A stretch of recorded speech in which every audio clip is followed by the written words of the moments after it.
Light and Peace for Today. A series of biblical themes by Joaquim Diaz, in the voice of António Sala.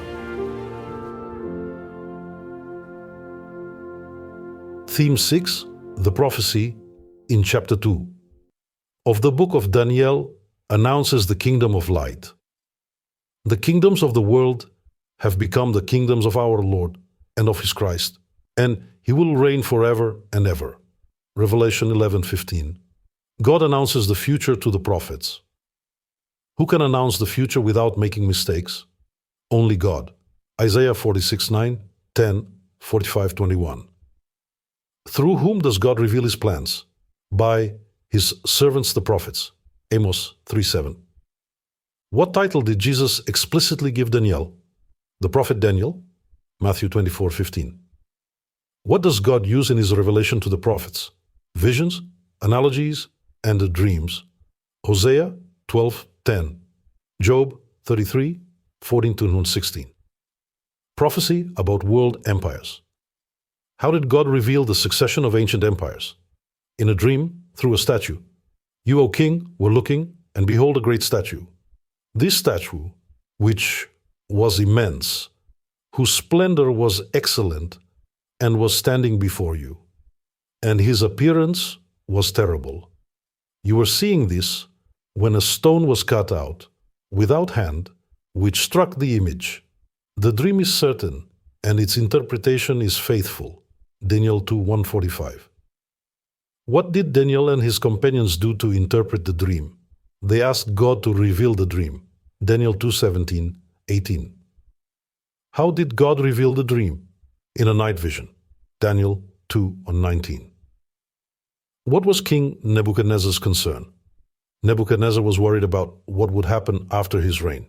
Daniel 2:29. A terrible-looking statue. What was the statue made of? Gold, silver, bronze, iron, and iron, mixed with clay. Daniel 2:32-33. Where did the stone fall that, without human intervention, crushed the statue? At the feet of the statue itself. Daniel 2:34-35. What did the stone that destroyed the statue turn into? In a great mountain that filled the whole earth. Daniel 2:35. Dream interpretation. What empire does each part of the statue represent? The head symbolized Nebuchadnezzar, king of Babylon, which is historically considered the first great world empire. The silver chest and arms symbolized the Medo-Persian Empire, which defeated Babylon from 538 to 331 BC. The copper belly and thighs symbolized the Greeks, who, led by Alexander the Great, defeated the Medo-Persians and thus reigned from 331 to 146 BC. The iron legs symbolized the Romans, who, by bringing down the Greek Empire, became the Fourth Universal Empire from 146 BC to 476 AD. Daniel 2-37-40, 5-30-31. What would happen to the Roman Empire? The iron legs, which symbolized Rome, followed by the feet and fingers, partly of potter's clay and partly of iron, announced what would happen to the Roman Empire.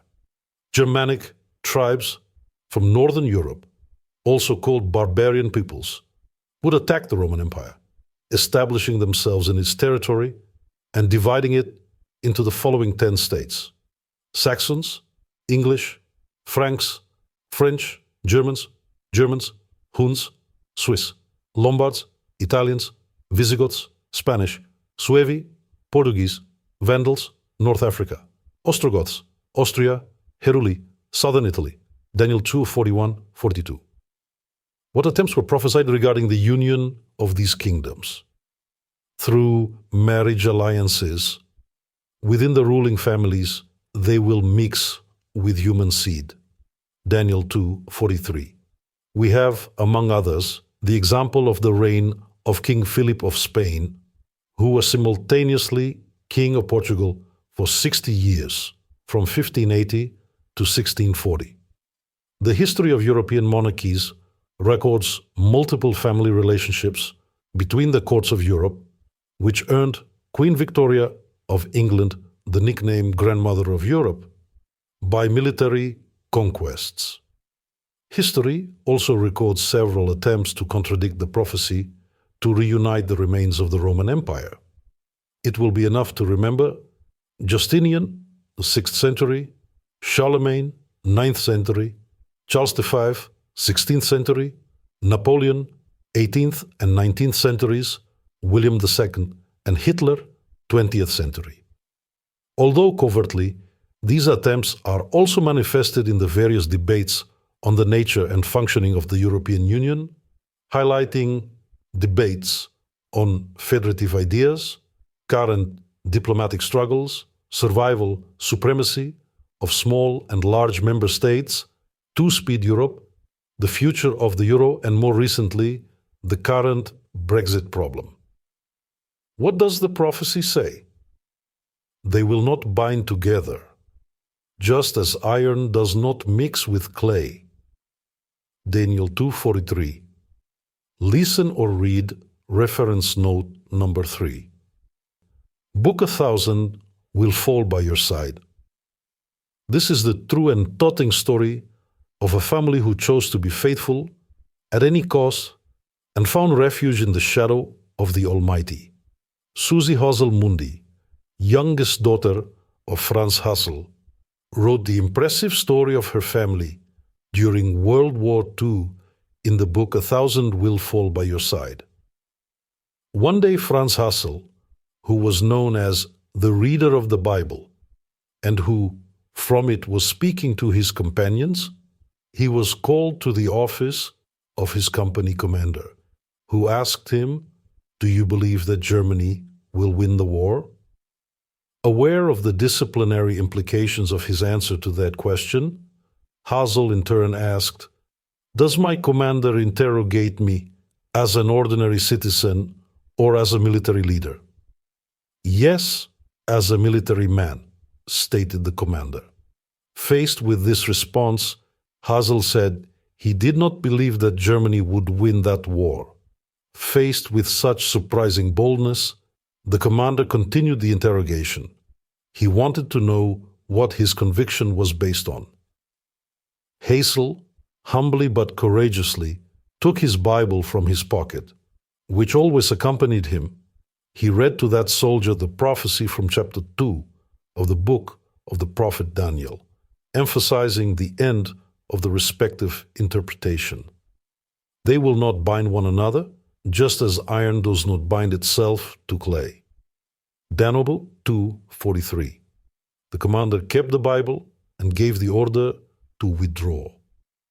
Shortly afterwards, Hassel was summoned again by the company commander, surrounded by two generals specialized in history and military strategy. He was again faced with the same question, to which Hassel read again the prophecy of Daniel 2, and categorically responded, "The biblical prophecy is quite explicit. Germany cannot win this war." The Bible was returned to him, and that meeting ended in an atmosphere of silence. Everything indicates that, at least, that commander gave credence to the prophecy of the statue shown to King Nebuchadnezzar and to the interpretation given by God to the prophet Daniel. But they will not stick together, just as iron does not mix with clay. Daniel 2:43. When the war ended in 1945, that military company had in reserve fuel and the necessary means for timely withdrawal, which saved many lives. This happy and real experience of contemporary history reminds us of another experienced by the first Christians, who heeded Jesus' warning. When you see the abomination of desolation, foretold by the prophet Daniel, standing in the holy place, let him who reads understand. Then let those who are in Judea flee to the mountains, and whoever is on the roof must not come down to take things out of his house. Whoever is in the field, do not go back to get your cloak. But woe to those who are pregnant, and to those who breastfeed in those days. Pray that your flight may not take place in winter or on the Sabbath. Matthew 24:15-20. With this warning, Jesus warned and advised Christians to take advantage of the unexpected possibility of escape that would occur shortly before the destruction of the temple in Jerusalem in the year 70 of the Christian era. History records this fact, and Ellen White describes it in an impressive way.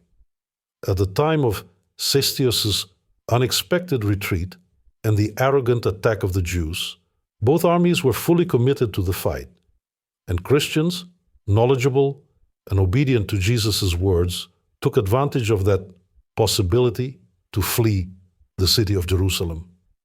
Thus, all of Christ's predictions regarding the destruction of Jerusalem were fulfilled to the letter.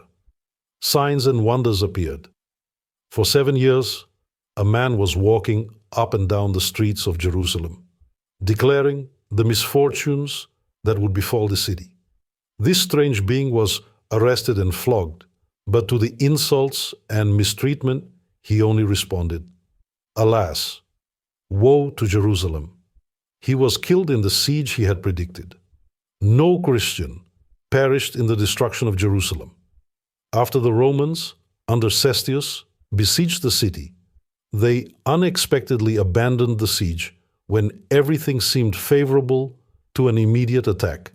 The Roman general withdrew his forces without the slightest apparent reason. The promised sign had been given to the expectant Christians.